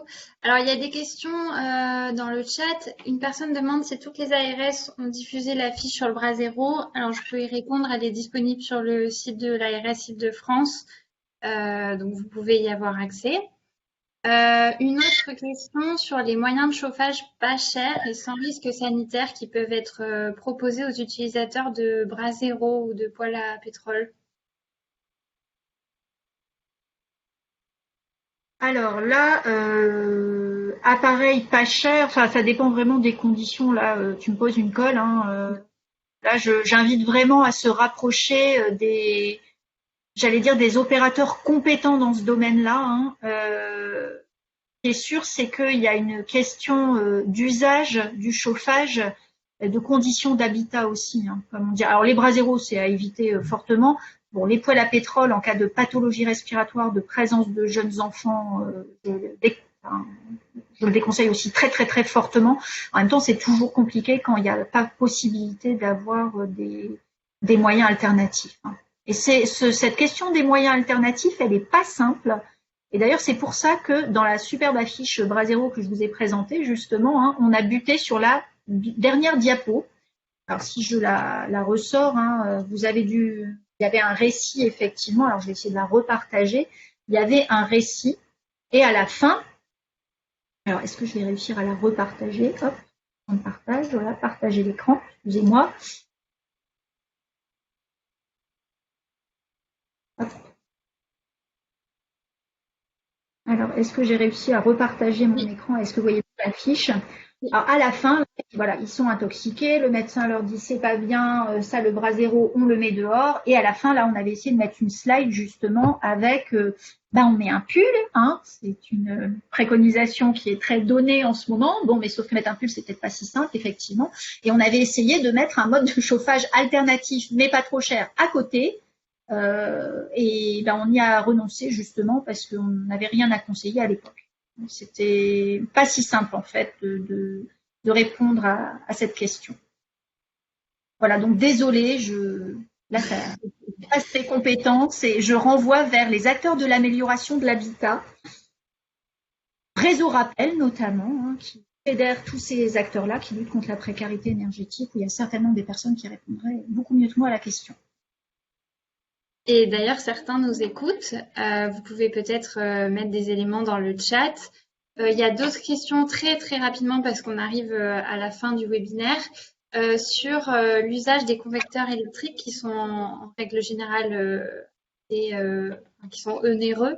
Et donc, que proposer aux occupants qui ne sont pas propriétaires et qui ont des soucis de précarité énergétique comme alternative?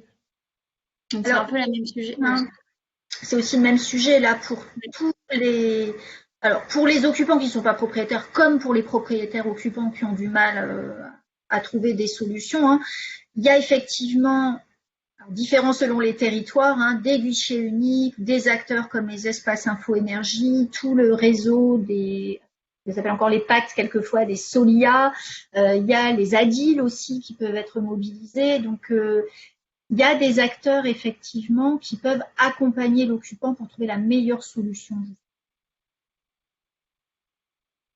Très bien. Et enfin, une autre question sur la diffusion des détecteurs de monoxyde de carbone. Est-ce qu'elle est pertinente auprès des utilisateurs de moyens de chauffage à risque?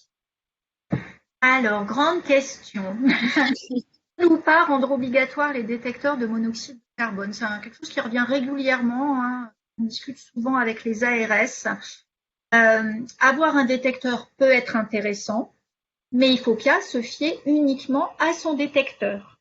C'est-à-dire que il y a des personnes qui en fait achètent un détecteur en se disant du coup tout va bien, si un jour je suis intoxiquée, j'aurai un message d'alerte et qui ont la tentation de faire l'impasse sur l'entretien annuel du chauffage. Cette raison. Et ça on le déconseille parce qu'un détecteur, peut-être qu'il va être bien à l'achat et qu'au fil des années il sera moins performant, on oubliera de changer les piles, ou oui, il faut ça s'entretient aussi un détecteur. Et donc voilà, je dis pas qu'il faut pas en avoir, mais je dis qu'il faut pas s'y fier à 100%. Ok, merci. Alors pour résumer un peu ce qui s'est dit, on voit que c'est clairement les mêmes enjeux, il y a des enjeux très communs entre les deux sujets.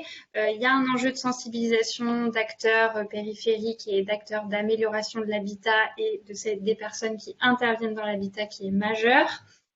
Et donc la nécessité aussi de se mettre en réseau pour pouvoir agir ensemble plus efficacement sur le sujet. Donc la question de la culture commune. Créer une culture commune autour de ces sujets entre acteurs qui connaissent un bout du sujet, mais pas forcément l'autre bout qui est traité par un autre acteur, donc c'est important de créer une culture commune. On nous a parlé aussi de l'importance du repérage, aussi bien donc dans le guichet unique des signalements, mais aussi côté précarité énergétique. Et donc, ensuite, le repérage ne suffit pas, hein, vous l'avez bien rappelé, Corinne Chadowski. Il faut ensuite avoir des moyens pour la prise en charge des signalements. D'ailleurs, ça a été rappelé pas mal dans le chat. Et puis, du coup, je laisse la porte ouverte à une dernière question commune à vous et à Madame Girard, qui est celle des ressources humaines. Ça a été abordé pas mal dans le chat. Ces opérations, elles nécessitent des moyens humains. Alors certes, du coup, il faut de l'investissement, de l'argent, mais est-ce qu'il y a d'autres idées? Quelles sont les modalités sur lesquelles vous vous êtes appuyés? Peut-être aussi des réseaux existants déjà. On a évoqué le réseau Rappel. Enfin voilà, quelles pourraient être vos préconisations au-delà d'investissements évidemment financiers qui sont capital.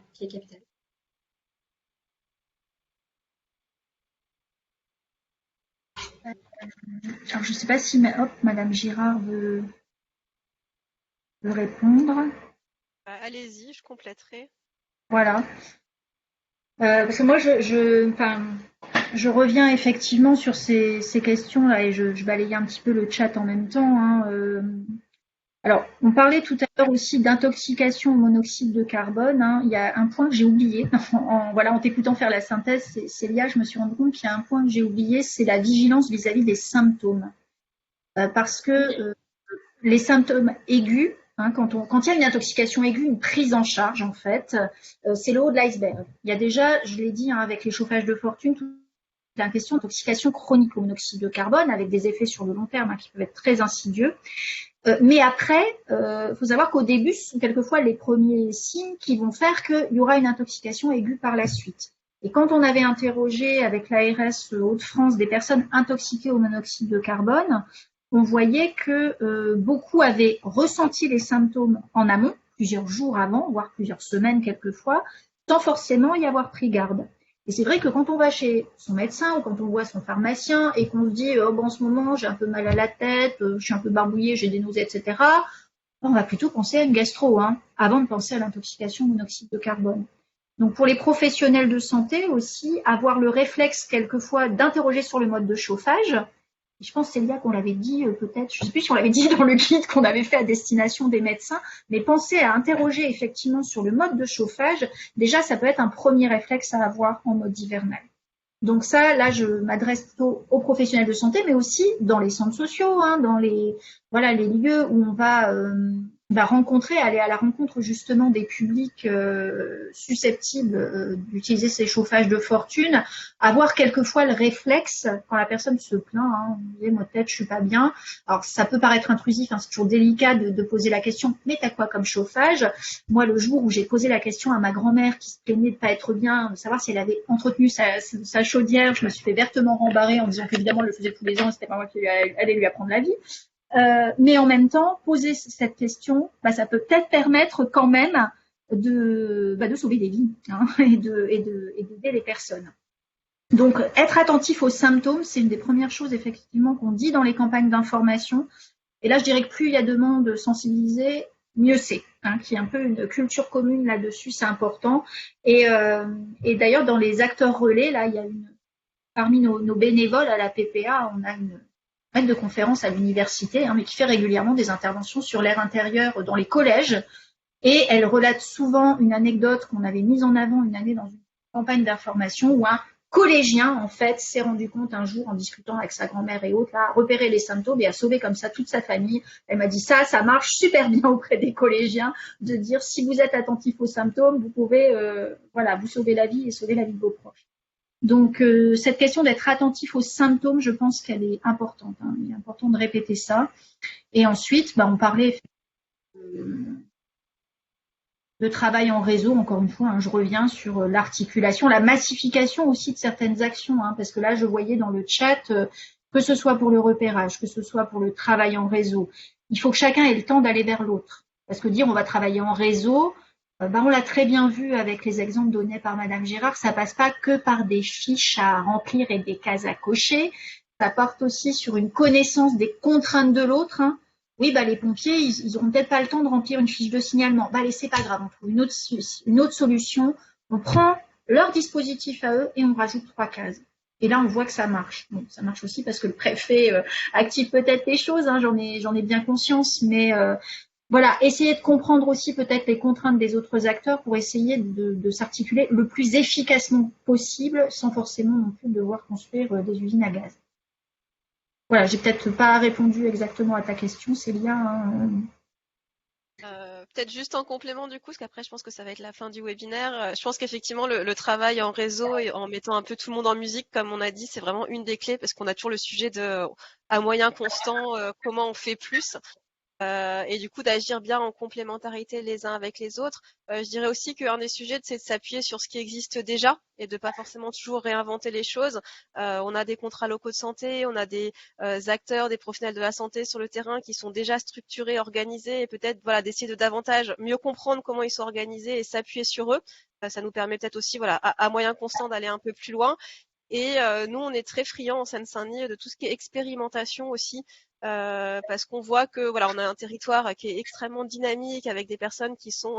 Alors, je dis qu'il y avait l'impulsion du préfet, mais je dirais de manière générale, en fait, en Seine-Saint-Denis, on nous dit rarement non quand on propose une idée. En général, on a tout le monde qui part avec nous et qui s'embarque dedans.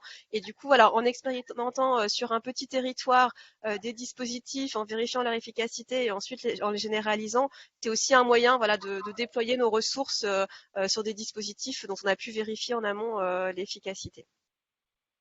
Merci beaucoup pour ce mot de la fin. Simplement, je reprends juste quelques éléments qui étaient dans le chat qui sont intéressants. On nous rappelle aussi le rôle des départements, le rôle de chef d'orchestre des départements sur les sujets de l'habitat indigne. Donc, c'est aussi un acteur probablement à mobiliser pour le PRSE. On a évoqué aussi dans le chat la question des chauffages au bain d'huile peuvent être aussi des alternatives intéressantes, mais qui doivent s'accompagner, d'après ce que j'ai compris, de conseils, qui peuvent s'accompagner aussi d'installations de petits équipements économes comme des rideaux thermiques ou des boudins de porte. Sur l'orientation des occupants des passoires énergétiques en vue de travaux, quelqu'un évoque un espace conseil France Rénov pour les propriétaires. Donc intéressant. Et également pour les locataires, on peut les rediriger vers l'ADIL puisqu'il est question des droits et obligations des propriétaires et locataires. Voilà pour revenir un peu sur ce qui a été dit dans le chat. Moi, je me suis permis également de vous partager des liens. Le premier, un focus sur le saturnisme infantile, c'est un sujet vraiment lié à l'habitat également. Le réseau ISE, en collaboration avec Promo Santé Île-de-France, qui est membre du réseau, a participé à la rédaction avec aussi l'association des familles victimes de saturnisme, qui est également membre du réseau, donc a participé à la rédaction d'une sélection de ressources autour du saturnisme infantile pour sensibiliser les acteurs peuvent être confrontés à ce type de problématique. Donc, je vous invite à aller le voir. Il est très complet et il est très complet et surtout il permet d'avoir la bonne information assez rapidement avec également des infographies très utiles. Et puis, on a également, comme l'a évoqué Corinne Chadowski, réalisé un guide avec certains d'entre vous d'ailleurs qui sont parmi les auditeurs à destination des médecins sur la qualité de l'air intérieur pour leur permettre d'aborder le sujet en consultation et notamment à travers des petites questions. Donc, je vous ai glissé le lien dans le chat. Vous pouvez aller voir. Il y a une vidéo qui présente le guide aussi qui peut être un bon moyen directement de sensibiliser les médecins. Voilà, et on est à votre disposition au réseau aussi pour répondre à vos questions et à vos demandes sur le sujet. Je remercie vraiment les intervenantes du jour pour ces interventions très intéressantes. Pour les acteurs franciliens également, vous pouvez adhérer au réseau pour celles et ceux qui ne sont pas encore membres. On peut en discuter. N'hésitez pas à me contacter. C'est tout à fait ouvert et l'adhésion est gratuite. J'en profite, Lola, je te mets la petite slide pour que tu fasses ta promotion pour la concertation autour du PRSE 3 avec un QR code. Alors, Non mais merci beaucoup à nos deux intervenantes. C'était vraiment très intéressant et elles nous ont évoqué des pistes qu'on doit vraiment avoir en tête. Donc en prenant ma casquette de PRSE 4, je retiens vraiment faut vraiment augmenter le nombre de signalements en s'appuyant sur ce qui existe déjà tout en continuant à expérimenter. Faut oublier aussi la question de la santé mentale qui est des fois la grande oubliée sur ces questions-là et qu'il faut vraiment qu'on ait un focus particulier dans ce PRSE 4 aussi. Qu'il faut mobiliser encore plus les actions de sensibilisation et d'information et de travailler en réseau. Donc voilà. En tout cas, c'est des pistes qu'on va avoir en tête. Et c'est grâce à vous qui pouvez aussi nous donner tous ces éléments-là. Donc voilà, je le répète, je vous renvoie vers cette plateforme qu'on a créée pour que vous puissiez nous donner toutes vos idées d'action par rapport à ce qui existe déjà et comment on pourrait expérimenter de nouveau. Donc, je m'adresse aux auditeurs de ce webinaire, mais aussi à nos intervenantes, si elles veulent déposer. Enfin, l'ARS est bien sûr construit le plan avec nous, mais voilà, si Corinne veut participer à la construction de ce plan, c'est avec grand plaisir. Donc voilà, merci à tous d'être restés jusqu'au bout et puis je vous dis à la semaine prochaine pour tout le monde pour le dernier webinaire. Je ne sais pas si Célia, tu veux en dire un mot pour le présenter. Oui, très rapidement, le dernier webinaire donc, de cette série, je rappelle aussi que vous pouvez retrouver les replays des webinaires, des 3 précédents webinaires sur le site du réseau. Et pour ce dernier webinaire, on traitera une question très importante qui est l'éducation des plus jeunes à la santé environnementale en vous présentant des retours d'expérience du PRSE 3 avec les pilotes de ces projets, donc notamment un module de formation à destination des professeurs des collèges pour de la pollution des milieux qui a été mis en place par le GREN et les académies de Versailles et de Créteil, pardon. Également des actions de prévention sur les risques auditifs qui ont été menées dans divers niveaux scolaires, mais aussi dans l'école élémentaire. Donc c'est assez intéressant. Par des acteurs du bruit en Ile-de-France, donc Bruit Paris, le CIDB, le RIF, qui vont vous présenter ces éléments. Et puis la région qui s'est mobilisée également sur le sujet des perturbateurs endocriniens, donc le conseil régional, qui a travaillé avec le réseau environnement santé pour mesurer l'exposition des jeunes, de certains lycéens aux perturbateurs endocriniens en leur fournissant un bracelet. Donc on aura tous ces retours d'expérience intéressants et puis surtout leurs idées, leurs préconisations pour la construction du prochain PRSE. J'en profite aussi pour vous dire qu'on organise un autre événement, le grand rendez-vous du colloque qui a lieu à chaque fin d'année, le grand rendez-vous du réseau, pardon, son colloque de fin d'année. Donc cette année aura lieu le 8 novembre de 9h à 17h à Paris. Donc, il sera aussi retransmis en direct si vous ne pouvez pas vous déplacer. Je pense particulièrement aux personnes qui nous écoutent et qui ne sont pas franciliennes. Cette année, il aura pour thématique la santé environnementale, une opportunité pour les professionnels de santé.